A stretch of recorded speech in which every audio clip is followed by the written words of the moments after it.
Yeah, we had a great time today. Charlie and I had a blast playing together again, playing with the Thomas family. Again, we're extremely close, so it was a bunch of fun. There was a lot of needling going on the entire day. We were pulling pranks on each other and giving each other some under the breath remarks that I'm glad it didn't capture. So we had a great time. It was just a blast, and we had a blast, last year on the first round, and again this year it was the same. We had so much fun out there.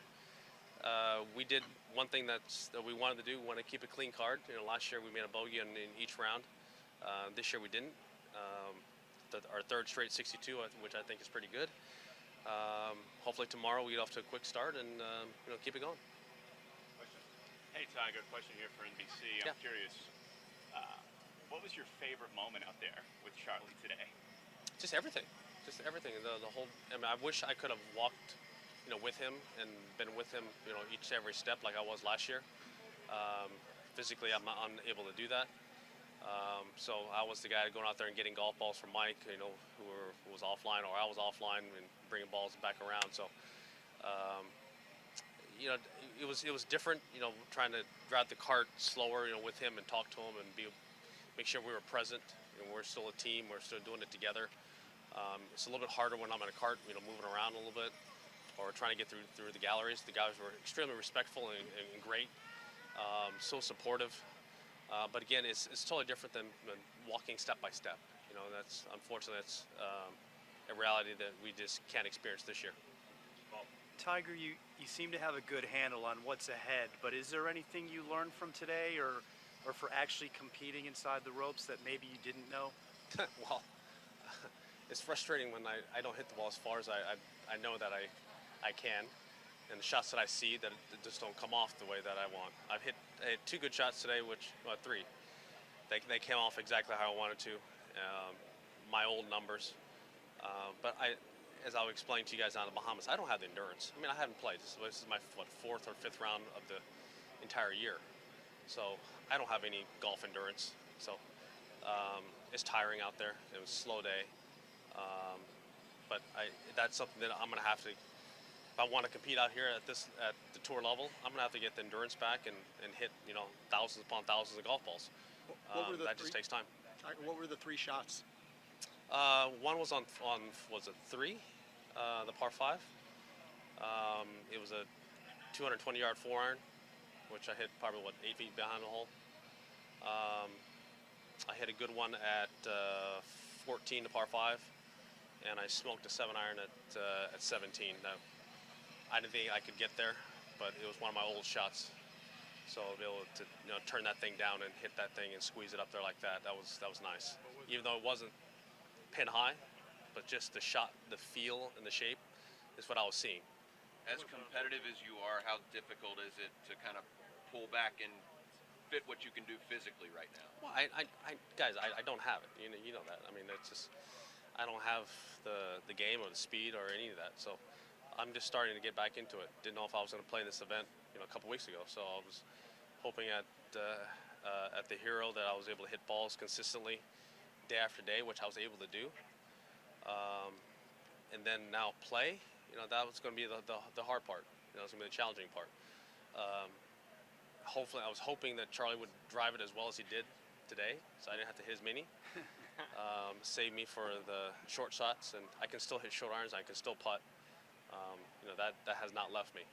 The speed and some of the shots, the longer stuff has. But how much of a challenge is it to work within those physical limitations? Well, I don't practice. So if you can't practice, and after what I've been through this year, it's been a difficult year. So understanding that I'm not in golf shape, I'm not in practice shape, I'm definitely not in tournament shape. You can see JT has it. He's been playing tournaments. He had a chance to win, I think, in Mexico, and he was right there. So you can see that he still has the feels, hitting all the shapes, all the shots, whatever he wants to do. That's hopefully that I'll get to that point again. We'll see. Tiger, how much communication have you had with Casey Martin? Say again? How much communication have you had with Casey Martin? Quite a bit. Text? Quite a bit. What kind of things can you guys talk about? What can you Oh, we were all just so thankful that the procedure turned out as well as it did. He didn't lose as much as the femur as the doctors were thinking that going into the procedure he was going to lose a lot of the leg and maybe possibly all the way up to the hip.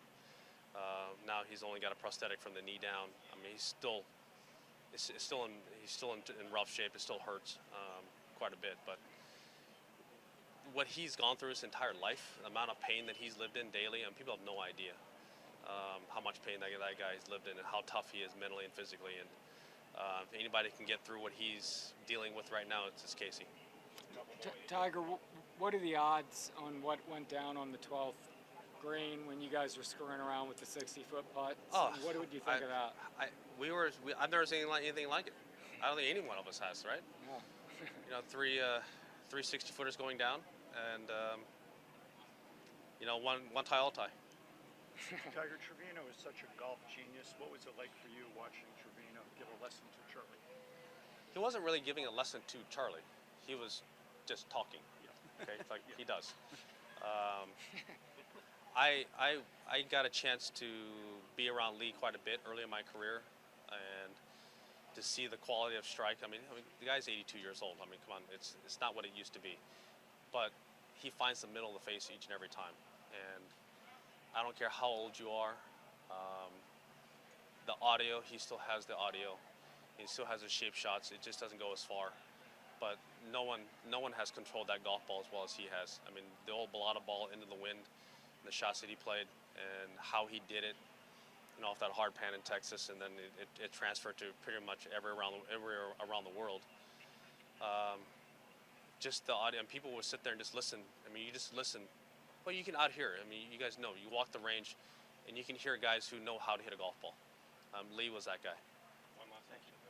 Not to take away from you and Charlie today, but I know you had a brief interaction with Nelly Corda, #1 player in the world. Yeah. I don't know how much you've gotten to see of her and her action, but what are your initial impressions of her swing?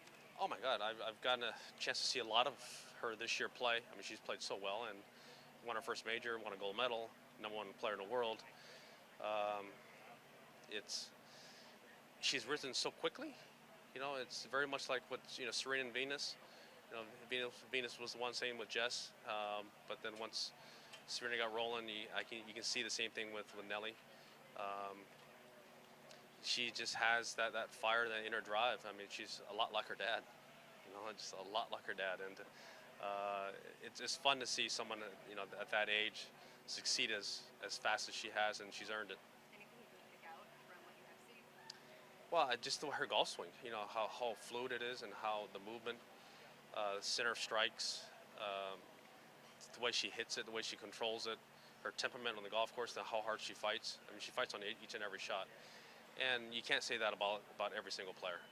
Some players will dog it here and there, but Nelly's not like that. Thanks, Tiger. Thank you. You got it, guys.